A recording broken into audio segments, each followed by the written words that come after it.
प्यारे विद्यार्थियों, आज हम सभी कारांता सिद्धांत कॉजुअलिटी के बारे में चर्चा करेंगे और उसमें भी मुख्य रूप से हम अरस्तू के कारांता सिद्धांत को जानने की कोशिश करेंगे। जैसा कि आप सभी जानते हैं कि विश्व में जो भी घटनाएं घटती हैं उन सभी का कोई न कोई कारण अवश्य होता है और प्रत्येक घटना किसी कारण की ओर संकेत करती है।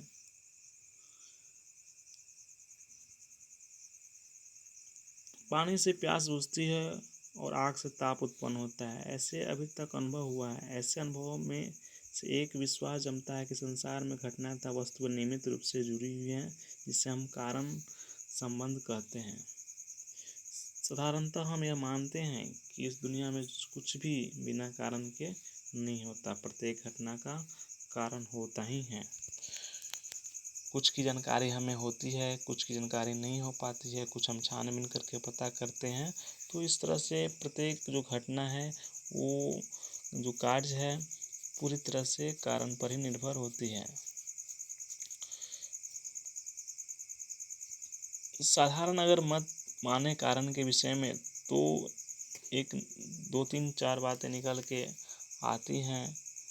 मुख्य रूप से हम इसको 4 वर्गों में बांट सकते हैं कि कारण जो है कार्य को उत्पन्न करता है और कारण कोई कर्ता या क्रिया या शक्ति है और कारण जो है कार्य का पूर्वगामी होता है, यानी कारण के बाद ही कार्य घटित होता है और कारण और कार्य में नियमित संबंध है। ये सब हम 4 बातें बोल सकते हैं। तो आइए यहाँ पर हमको सिर्फ आज अरस्तू के मत की चर्चा करना है। तो देखते हैं कि कारण के संबंध में अरस्तू के क्या विचार हैं। अरस्तू ने 4 प्रकार के कारण बताए हैं। यहाँ इन चारों पर चर्चा करने के पूर्व यह बताना आवश्यक है कि विज्ञान में भी कार्य कारण एक महत्वपूर्ण सिद्धांत है और अरस्तू ने भी कार्य कारण का सिद्धांत दिया है या कारणता का सिद्धांत दिया है। अब जो है किसी घटना के कारण का अर्थ है कि वह जिसके बाद वह घटना अवश्य घटित हो। दोनों मतों में एक बात में समता यह है, यानी विज्ञान में और ये कि दोनों कारण जानने का अर्थ लगाते हैं। अब ये जो है कि अरस्तू कैसे के साथ साथ क्यों का भी उत्तर जानना चाहते हैं और इसी में उन्होंने 4 तरह के कारण किसी भी घटना का बताया। यदि किसी व्यक्ति की मृत्यु हो जाती है और वह उसका हम कारण जानना चाहते हैं तो मृत्यु कैसे हुई, कौन सी घटना ने इस घटना यानी मृत्यु को उत्पन्न किया या किन घटनाओं से ऐसी घटना या मृत्यु हुई। अरस्तु की कारण संबंधी जो धारणा है उत्पत्ति विषयक है, यानी कैसे कोई घटना उत्पन्न होती है, पर अन्य मतों से जो है बहुत दार्शनिकों से या बहुत संप्रदाय से अलग है। अरस्तू की धारणा अन्य धारणाओं की अपेक्षा अधिक विस्तृत बोल सकते हैं, क्योंकि कारण संबंधी धारणा में वे मात्र यह नहीं मानते कि कोई घटना कैसे घटती है, अपितु यह भी कि वह घटना क्यों घटती है बताने का काम करते हैं। तो क्यों और कैसे दोनों का उत्तर जो है अरस्तू अपने कारांता सिद्धांत में देते हैं। अरस्तु की कारण संबंधी धारणा में कैसे तथा क्यों दोनों ही धारणाओं का समावेश है। तो 4 तरह के कारण अरस्तु ने माने हैं। जो फर्स्ट है उपादान कारण, और जो सेकंड है आकारिक कारण, थर्ड है प्रयोजन कारण और फोर्थ है निमित्त कारण। उपादान कारण को मटेरियल कॉज कहते हैं, निमित्त कारण जो है एफिशिएंट कॉज, उसके बाद आकारिक कारण को फॉर्मल कॉज और प्रयोजन कारण को फाइनल कॉज। यहाँ पर क्रम में ये ध्यान रखना है कि पहले उपादान कारण है और सेकंड में जो है निमित्त कारण, थर्ड में आकारिक कारण और फोर्थ में जो है प्रयोजन कारण। इन कारणों में से किसी एक की उपस्थिति से ही घटना उत्पन्न नहीं होती है, इन चारों की उपस्थिति वहाँ पर होती है कोई भी घटना के बीच।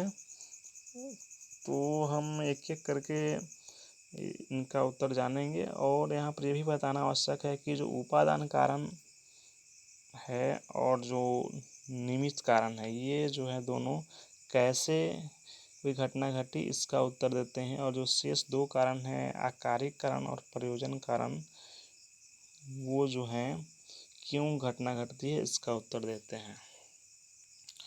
अब हम आइए देखते हैं सबसे पहला कारण उपादान कारण के बारे में। उपादान कारण वह है जिससे किसी पदार्थ का निर्माण हुआ, यानी किसी पदार्थ की कच्ची सामग्री बोल सकते हैं। और जिस द्रव्य या सामग्री से किसी वस्तु का निर्माण होता है वही उपादान कारण है। जैसे यहाँ पर हम घड़ा को लेके ही चलेंगे। घड़े का निर्माण अगर मिट्टी से होता है तो मिट्टी जो है घड़ा का उपादान कारण है। और इसमें यह भी ध्यान रखना है कि उपादान कारण मानसिक और भौतिक दोनों प्रकार का हो सकता है। जैसे में प्रतिमाएं जो हैं मानसिक प्रत्यय के उपादान कारण है।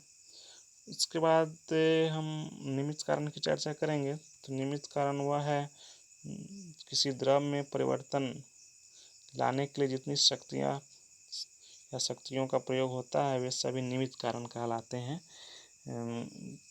जैसे अगर हम घड़े को बनाना है तो उसमें तो घड़ा को बनाने के लिए कुम्हार, चाक जिस पर मतलब घड़ा बनता है, और डंटा जो चाक को घुमाता है, ये सभी जो है निमित्त कारण है। तो इसलिए हम कहते हैं कि किसी द्रव में जो परिवर्तन लाना है और जो शक्ति उसके पीछे काम करता है उसी को हम निमित्त कारण बोलते हैं। और अस्तु यह मानता है कि सभी प्रकार का जो परिवर्तन है वो परिवर्तन ही है। अगर मान लीजिए कि कहीं पत्ता हरा है और वो सूख के पीला हो जाता है तो उसको भी जो है अरस्तु परिवर्तन ही मानता है। तो इस तरह से हम देखते हैं कि निमित्त कारण ही सभी परिवर्तनों का कारण है। तो इस तरह हम समझ सकते हैं कि कोई चीज़ को बनाने वाला या क्रिएटर जो है वो निमित्त कारण है। और आगे हम चर्चा करेंगे आकारिक कारण की। आकारिक कारण कोई निश्चित रूप या आकार ही उस वस्तु का जो है आकारिक कारण होता है। किसी वस्तु में दो तथ्य होते हैं, द्रव तथा आकार। किन्हीं दो पदार्थों का द्रव्य तो एक हो सकता है लेकिन उनके आकार जो है भिन्न भिन्न हो सकते हैं। मिट्टी से हम घड़ा ही बना सकते हैं, मिट्टी से हम मूर्ति ही बना सकते हैं। तो है मटेरियल एक ही है मिट्टी, लेकिन उससे अलग अलग उसको रूप दे सकते हैं, आकार दे सकते हैं। और जो आकार है वही उस वस्तु का आकारिक कारण हो गया। मिट्टी का आकारिक, मूर्ति का आकारिक कारण मूर्ति स्वयं है, घड़े का आकारिक कारण घड़ा स्वयं है। तो यदि घड़े के आकार या रूप का प्रत्यय उसके मन में नहीं रहे, अगर कोई जो कुम्हार बना रहा है उसके मन में अगर प्रत्यय नहीं रहे तो मिट्टी को वैसा रूप नहीं दे सकता। वैसे ही मूर्तिकार है तो उसके अंदर भी एक आकार पहले बनता है और उसके बाद ही जो है फिर मूर्ति अस्तित्व में आती है। तो कोई निश्चित रूप या आकार ही किसी वस्तु का आकारिक कारण होता है। और आगे जो चौथा और लास्ट कारण है प्रयोजन कारण। प्रयोजन कारण जो है क्रियाओं के फलस्वरूप जो निर्मित होता है वही प्रयोजन है, इसलिए उसे ही प्रयोजन कहते हैं। मतलब अगर कोई भी चीज़ है, किसी वस्तु का निर्माण का जो प्रयोजन या लक्ष्य होता है वही उस वस्तु का प्रयोजन कारण है। और बिना लक्ष्य के भी कोई काम होता है, लक्ष्य या प्रयोजन की पूर्ति के लिए सारी क्रिया शक्ति जो है निश्चित तरीके से संचालित होती है। जो घड़ा बनकर मान लीजिए तैयार होता है उसी के लिए कुम्हार सारी क्रियाएं करता है और तैयार घड़ा ही उसका प्रयोजन है। अरस्तु ने इन चार कारणों के विश्लेषण के उपरांत उसके दो ही मौलिक रूप बतलाए, यानी ये चारों कारण तो बताए लेकिन बाद में उन्होंने मूल रूप से दो ही कारण को मुख्य माना है। प्रयोजन कारण और निमित्त कारण आकारिक कारण के अंतर्गत आते हैं। जो प्रयोजन कारण हो गया और आकारिक कारण, प्रयोजन कारण और निमित्त कारण, प्रयोजन और निमित्त दोनों जो है आकारिक कारण के अंतर्गत मान लिया। यानी फर्स्ट कारण उन्होंने आकारिक एक मान लिया और प्रयोजन कारण जो है वस्तु या घटना का प्रयोजन या लक्ष्य जो हम देख ही चुके हैं। तो और निमित्त कारण भी हम देखें कि आकारिक कारण निमित्त कारण और अकारिक कारण भी प्रायः एक ही है। निमित्त कारण से ही परिवर्तनों की जड़ में है और प्रयोजन कारण ही परिवर्तित रूप है, अर्थात परिवर्तनों का जो कारण या लक्ष्य होता है तो प्रयोजन ही होता है। तो इस तरह से दोनों एक है। तो प्रयोजन कारण और निमित्त कारण दोनों को एक मानते हुए आकारिक कारण के अंतर्गत मान लिया गया है। और दूसरा जो है,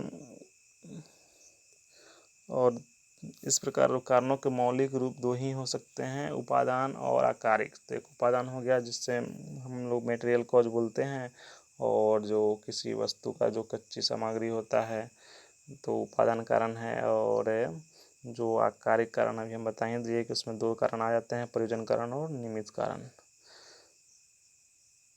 तो इस तरह से हमने अरस्तु के एक कारणता सिद्धांत की संक्षिप्त परिचय जाना। उम्मीद है आप सभी को यह समझ में आया होगा।